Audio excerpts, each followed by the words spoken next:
ಸ್ನೇಹಿತರೆ ನಮಸ್ಕಾರ. ನಾಳೆ ಮೇ 25 ಸೋಮವಾರ, ನಾಳೆಯಿಂದ 29 ವರ್ಷ ಈ 7 ರಾಶಿಯವರಿಗೆ ಗೋಲ್ಡನ್ ಟೈಮ್ ಶುರುವಾಗ್ತಿದ್ದು ರಾಶಿ ದುಡ್ಡು ಸಿಗುತ್ತೆ. ಮಂಜುನಾಥ ಸ್ವಾಮಿಯ ಕೃಪಾಶೀರ್ವಾದ ನಿಮ್ಮ ಮೇಲೆ ಇರಲಿದೆ. ಹಾಗಾದ್ರೆ ಆ ಅದೃಷ್ಟವಂತ ರಾಶಿಗಳು ಯಾವುವು, ಅವುಗಳಿಗೆ ಏನೆಲ್ಲ ಲಾಭ ಸಿಗುತ್ತೆ ನೋಡೋಣ. ಅದಕ್ಕಿಂತ ಮೊದಲು ಮಂಜುನಾಥ ಸ್ವಾಮಿಗೆ ಭಕ್ತಿಯಿಂದ ಲೈಕ್ ಕೊಟ್ಟು ಪ್ರತಿದಿನ ದಿನ ಭವಿಷ್ಯ ತಿಳಿಯಲು ನಮ್ಮ ಚಾನೆಲ್ ಅನ್ನ ಸಬ್ಸ್ಕ್ರೈಬ್ ಮಾಡಿ. ಹಾಗೆ ಬೇಗನೆ ನಮ್ಮ ವಿಡಿಯೋದ ನೋಟಿಫಿಕೇಶನ್ ಪಡೆಯಲು ಬೆಲ್ ಬಟನ್ ಕ್ಲಿಕ್ ಮಾಡಿ ಆಲ್ ಅಂತ ಕ್ಲಿಕ್ ಮಾಡ್ಕೊಳ್ಳಿ. ಇನ್ನು ನಿಮ್ಮ ಜೀವನದ ಸಕಲ ಸಮಸ್ಯೆಗಳಾದಂತಹ ಸತಿಪತಿ ಕಲಹ, ಪ್ರೀತಿಯಲ್ಲಿ ಮೋಸ, ಭೂಮಿ ವಿಚಾರ, ಕೋರ್ಟ್ ಕೇಸ್, ವ್ಯಾಪಾರ, ಹಣಕಾಸಿನ ತೊಂದರೆ, ಸಾಲವಾದೆ, ಸ್ತ್ರೀಯರ ಗುಪ್ತ ಸಮಸ್ಯೆ, ಹೀಗೆ ಹಲವಾರು ಸಮಸ್ಯೆಗಳಿಗೆ ಶಾಶ್ವತ ಪರಿಹಾರ ಮಾಡಿಕೊಡ್ತಾರೆ. ಡಿಸ್ಪ್ಲೇ ಮೇಲೆ ಕಾಣ್ತಕ್ಕಂಥ ಗುರೂಜಿ ನಂಬರ್ಗೆ ಒಮ್ಮೆ ಕರೆ ಮಾಡಿ ನೋಡಿ. ನಾಳಿನ ಮೇ 25ರ ಸೋಮವಾರದಿಂದ ಮುಂದಿನ 29 ವರ್ಷ ಈ 7 ರಾಶಿಯವರಿಗೆ ಗೋಲ್ಡನ್ ಟೈಮ್ ಶುರುವಾಗ್ತಾ ಇದ್ದು ಮಂಜುನಾಥ ಸ್ವಾಮಿಯ ಕೃಪೆಯಿಂದಾಗಿ ರಾಶಿ ದುಡ್ಡು ಸಿಗುತ್ತೆ ಅಂತ ಹೇಳಲಾಗ್ತಾ ಇದೆ. ಈ ರಾಶಿಯವರ ಜೀವನದಲ್ಲಿ ಇದೀಗ ಶುಭ ಫಲಗಳು ಪ್ರಾಪ್ತಿಯಾಗಲಿದ್ದು ಮುಂದಿನ ಜೀವನ ನೆಮ್ಮದಿಯುತವಾಗಿ ಕೂಡಿರುತ್ತೆ ಅಂತ ಹೇಳಬಹುದು. ಈ ರಾಶಿಯವರು ಮೆಕ್ಯಾನಿಕ್ ಕೆಲಸಗಾರರಾಗಿದ್ರೆ ಇವರಿಗೆ ಅಧಿಕ ವರಮಾನ ಬರುತ್ತೆ ಅಂತ ಹೇಳಬಹುದು.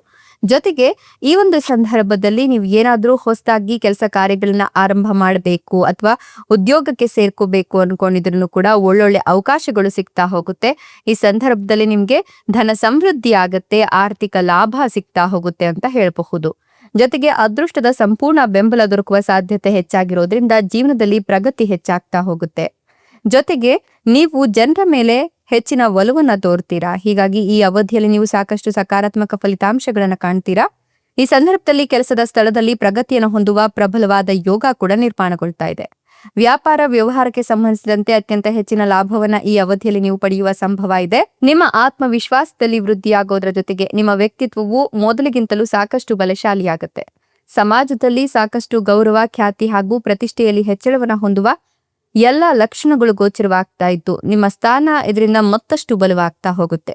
ಧೈರ್ಯ ಮತ್ತು ಕಠಿಣ ಪರಿಶ್ರಮದಿಂದಾಗಿ ಉತ್ತಮ ಫಲಗಳನ್ನು ಪಡೆಯಲು ಒಳ್ಳೆಯ ಅವಕಾಶಗಳು ಸಿಗುತ್ತೆ.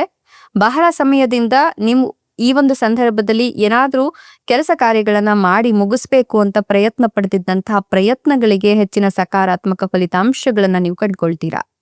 ಜೀವನದಲ್ಲಿ ಹಠಾತ್ ಕೆಲವು ಬದಲಾವಣೆಗಳು ನೀವು ಈ ಸಂದರ್ಭದಲ್ಲಿ ಕಾಣ್ತೀರಾ.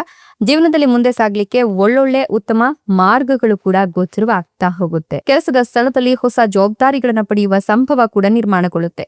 ವೃತ್ತಿ ಜೀವನಕ್ಕೆ ಸಂಬಂಧಿಸಿದಂತೆ ಯಶಸ್ಸನ್ನು ಗಳಿಸಲು ಸಹಾಯ ದೊರಕುತ್ತೆ. ಆರ್ಥಿಕ ವಿಚಾರಗಳಿಗೆ ಸಂಬಂಧಿಸಿದಂತೆ ನೀವು ವಿಶೇಷವಾಗಿ ಈ ಸಂದರ್ಭದಲ್ಲಿ ನಿಧಾನವಾಗಿ ಸುಧಾರಣೆಯನ್ನ ಕೂಡ ಹೊಂದುತ್ತೀರಾ.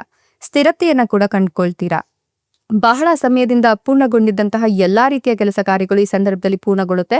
ಇದರಿಂದಾಗಿ ನಿಮ್ಮ ಮಾನಸಿಕ ಒತ್ತಡಗಳೆಲ್ಲವೂ ಕೂಡ ಕಡಿಮೆಯಾಗಿ ಮನಸ್ಸು ಶಾಂತಿಯಿಂದ ಕೂಡಿರುತ್ತೆ ಅಂತ ಹೇಳಬಹುದು. ಇನ್ನು ಕೂಡ ಮದುವೆ ಆಗಿಲ್ಲ ಅನ್ನೋರಿಗೂ ಈಗ ಗುರುಬಲ ಚೆನ್ನಾಗಿ ನಡೀತಾ ಇದೆ. ಕಂಕಣ ಭಾಗ್ಯ ಕೂಡ ಕೂಡಿ ತಂದಿದೆ. ಸೊ ಗುರುವಿನ ಅನುಗ್ರಹ ಇರೋದ್ರಿಂದ ಇಷ್ಟಪಟ್ಟವರನ್ನ ಕೂಡ ಒರೆಸಬಹುದು. ಕುಟುಂಬ ಜೀವನಕ್ಕೆ ಸಂಬಂಧಿಸಿದಂತೆ ಸಾಕಷ್ಟು ಸಕಾರಾತ್ಮಕ ಬದಲಾವಣೆಗಳನ್ನ ಕೂಡ ಕಾಣ್ತೀರಾ. ಸಂಬಂಧಗಳಲ್ಲಿ ಮಾಧುರ್ಯತೆ ಮತ್ತಷ್ಟು ಹೆಚ್ಚಾಗಿ ಯಶಸ್ಸನ್ನ ಗಳಿಸ್ಕೊಳ್ತೀರಾ. ಎಷ್ಟೆಲ್ಲ ಲಾಭ ಮತ್ತು ಅದೃಷ್ಟವನ್ನ ಪಡಿತಿರ್ತಕ್ಕಂಥ ಆ ಅದೃಷ್ಟವಂತ ರಾಶಿಗಳು ಯಾವುವು ಅಂತ ನೋಡೋದಾದ್ರೆ ತುಲಾ ರಾಶಿ, ಮೀನ ರಾಶಿ, ಧನುರ್ ರಾಶಿ, ಕುಂಭ ರಾಶಿ, ಕಟಕ ರಾಶಿ, ವೃಷಭ ರಾಶಿ, ಕೊನೆಯದಾಗಿ ಮೀನ ರಾಶಿ. ಇವುಗಳಲ್ಲಿ ನಿಮ್ಮ ರಾಶಿ ಇದ್ದರೂ ಇಲ್ಲದಿದ್ದರೂ ಭಕ್ತಿಯಿಂದ ಓಂ ನಮೋ ಮಂಜುನಾಥಾಯ ಅಂತ ಕಮೆಂಟ್ ಮಾಡಿ. ಧನ್ಯವಾದಗಳು.